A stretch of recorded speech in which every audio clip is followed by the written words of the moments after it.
Nabasa ko somewhere na sabi ni Attorney Conti na parang warrants should be served in secret, etc. Pero sa akin, yung pagka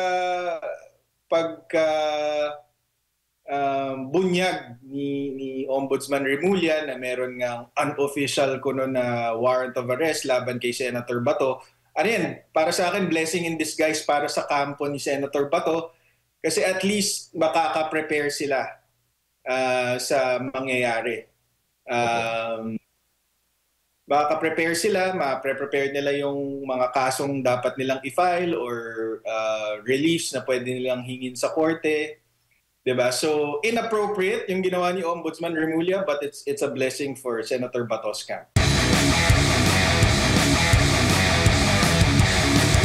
Hindi na effective ang Rome Statute eh. Nag-withdraw na tayo doon. So, there is no applicable treaty that you can use to pursue extradition. Pero ang malinaw kasi, even the Rome Statute itself requires local court confirmation before you can arrest somebody. Yan yung Article 59 of the Rome Statute.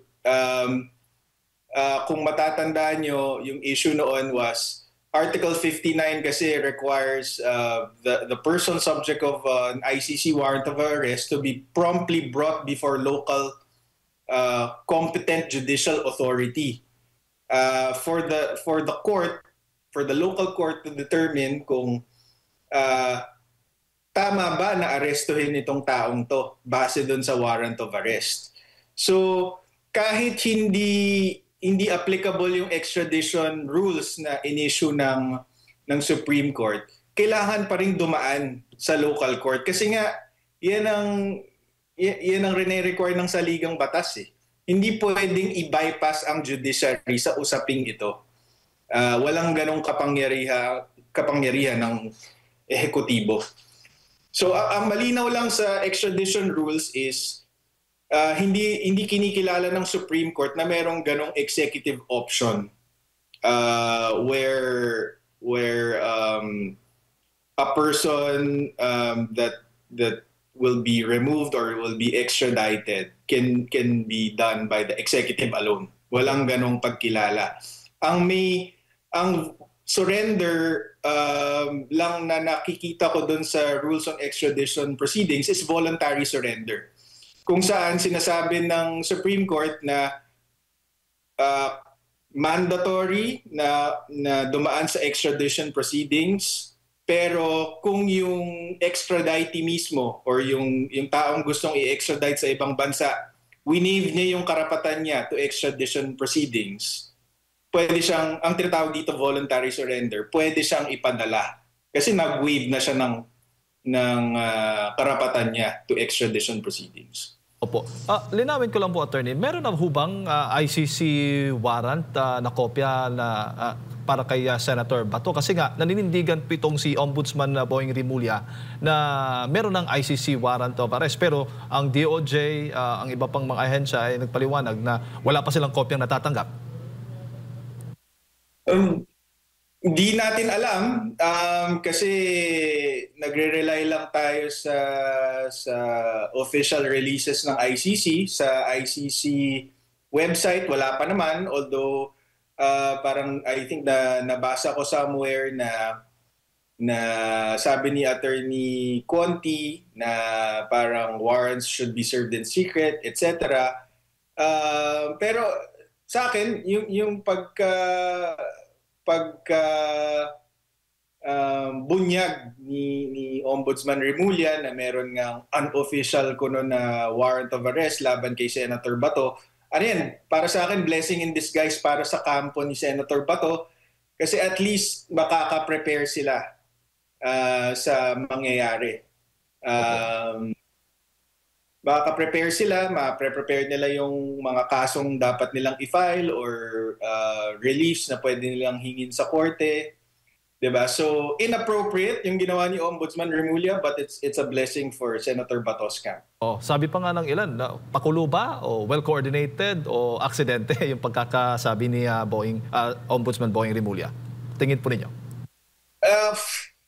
Hindi natin masabi yan, pero alam mo, itong government officials natin, dito sa usapin na ng ICC case versus President Duterte, they tend to shoot themselves in the foot, 'di ba? And parang nahuhuli sila sa sarili nilang bibig dahil illegal nga itong ginagawa nila, so kakapaliwanag nila, kino-contradict nila yung sarili nila. Kung natatandaan nyo noon, hindi naman ito yung unang legal theory ng DOJ or ng Philippine government kung bakit legal kuno ang pag-aresto, pagdakip, pagkidnap nila kay former President Duterte. Kung natatandaan nyo, noong DOJ spokesperson pa si Deputy Ombudsman Clavano, ang explanation niya is sumunod sila sa proseso ng Rome Statute,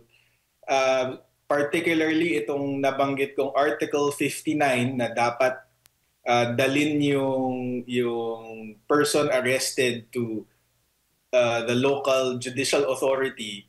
Sabi nila, na-comply nila yon kasi yung DOJ daw yung local judicial authority.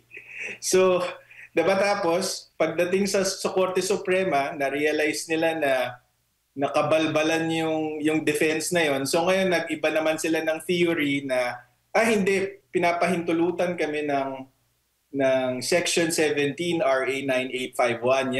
Yan ang batayan namin kung bakit namin ginawa yan. Pero, again, diba, labag yun sa konstitusyon eh. Hindi naman pwede na ang Section 17 RA 9851 gagawa siya ng exception to the due process clause of the Constitution. So, hayaan mo lang sila magsalita kasi habang nagsasalita sila, lumalakas yung kaso laban sa kanila. Opo. Attorney, bago ko lang ipasa kay partner Admar, ano kayang possible na magiging scenario niyan kung sakali mang dumating na yung warrant? Sa tingin mo, considering yung nangyari kay FPRRD, tutuluyan? Anong possible na mangyari kay Senator Bato?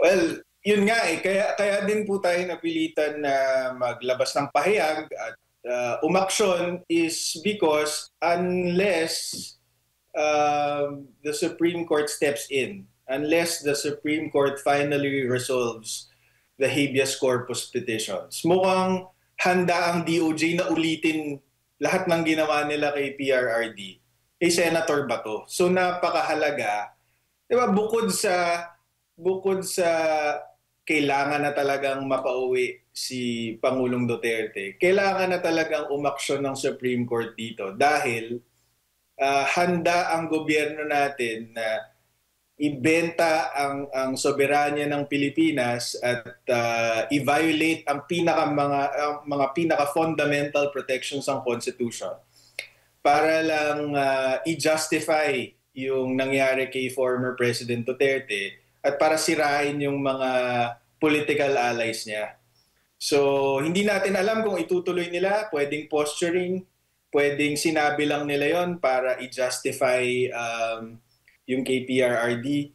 Pero ang mahalaga dito, umaksyon na yung Supreme Court. Kaya siguro bukas or siguro latest by Monday, ifa-file na natin yung urgent motion natin to the Supreme Court para mag-rule na sila dito. Kasi 8 buwan na eh.